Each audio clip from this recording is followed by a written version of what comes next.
ABP news आपको रखे आगे। गृह मंत्री अमित शाह 2 दिनों के बंगाल दौरे पर थे और कल उनके दौरे का आखिरी दिन था।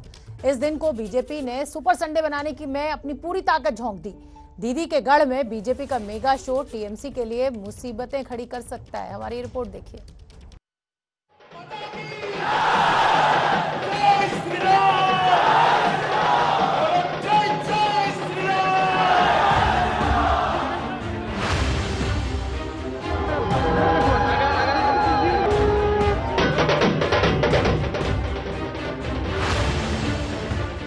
जय श्री राम की गूंज और खचाखच भरी सड़क। अमित शाह कुछ इसी अंदाज में जब रविवार को रथ पर सवार होकर बंगाल के बीरभूम में रोड शो लेकर निकले तो सियासी फिजा ही बदल गई। कहने को ये रोड शो महज 1 किलोमीटर का था, लेकिन इस 1 किलोमीटर में ही बीजेपी ने ये साबित करने की कोशिश की कि अभी तो शाह ने ट्रेलर दिखाया है, असली पिक्चर पीएम मोदी के दौरे पर दिखेगी। बीजेपी कार्यकर्ता और समर्थक जोश में थे और बीच बीच में अमित शाह इस जोश में और जान फूंक देते।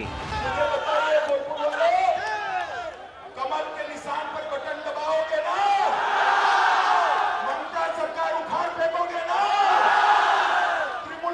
तृणमूल कांग्रेस को उखाड़ फेंकोगे ना? मोदी जी के हाथ मजबूत करोगे ना?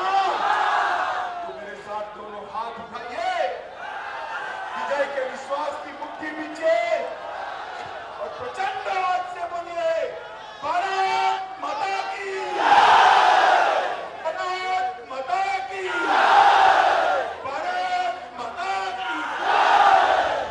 समर्थक वही कह रहे थे जो शाह सुनना चाहते थे, या यूं कहें कि शाह वही पूछ रहे थे जिसका जवाब दीदी की खीज को बढ़ा दे। और यही पश्चिम बंगाल में बीजेपी की अब तक की सबसे बड़ी उपलब्धि है। बीजेपी के काउंटर अटैक में ममता बनर्जी ने भी बाहरी बनाम बंगाली को मुद्दा बनाया था, लेकिन आखिरी दिन शाह ने ये कह के दीदी की रणनीति की धार कुंद कर दी कि बीजेपी सत्ता में आई तो सीएम बंगाल का ही धरती पुत्र होगा। ममता दीदी, आपको हराने के लिए किसी को दिल्ली से आने की जरूरत नहीं है।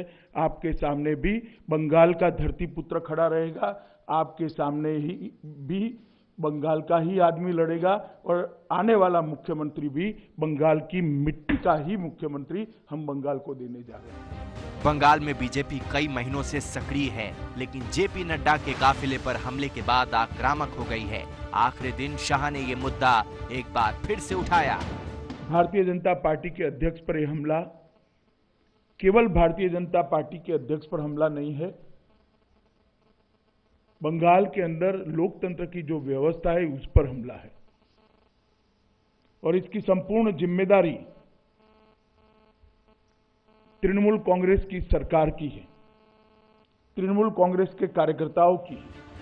दीदी के गढ़ में शाह की ये दहाड़ बताती है कि अप्रैल में होने वाले विधानसभा चुनाव को लेकर बीजेपी फुल कॉन्फिडेंस में है, लेकिन अति उत्साह में मामला हाथ से न निकल जाए, इसलिए शाह ने कार्यकर्ताओं को संयम से सत्ता का सफर तय करने का मूल मंत्र दिया। हिंसा का जवाब हिंसा नहीं हो सकता, मगर भारतीय जनता पार्टी के कार्यकर्ताओं ने तय किया है हिंसा का जवाब हम लोकतांत्रिक तरीकों से देंगे और आने वाले चुनाव में इस सरकार को परास्त कर हम दिखाएंगे। अमित शाह राजनीतिक कुशलता के कितने धनी हैं, ये बात उन्होंने 2014 के लोकसभा चुनाव में यूपी की 73 सीटों को जीतकर साबित कर दिया था। पार्टी अध्यक्ष रहते हुए भी उन्होंने जीत के कई रिकॉर्ड बनाए और अब वो मिशन बंगाल पर निकले हैं तो मुकाबला रोचक हो गया है। तो आपने गृह मंत्री अमित शाह की बीजेपी का शक्ति प्रदर्शन भी देखा। लोकतांत्रिक तरीके से चुनाव जीतेंगे, हिंसा से नहीं, और बिहार में ममता दीदी के खिलाफ बंगाल का ही मुख्यमंत्री होगा। बड़ी घोषणा।